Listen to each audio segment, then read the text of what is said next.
Hello everyone, welcome to the howto.org channel. To change our Gmail password, the first thing we'll do is click on our profile picture and here we choose the option Google account. Then, on the left side, click on Personal Info. When you are here you will find the password option. Click to enter. Gmail asks us to verify our password for security. Click Next. Now we can write a new password. We type it twice to confirm it is okay.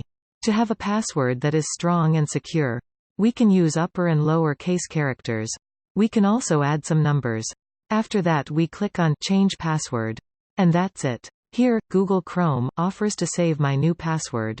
I'll click Save, but if you don't want to, you can click the X button. Thank you for watching our video, we hope it helped you a lot.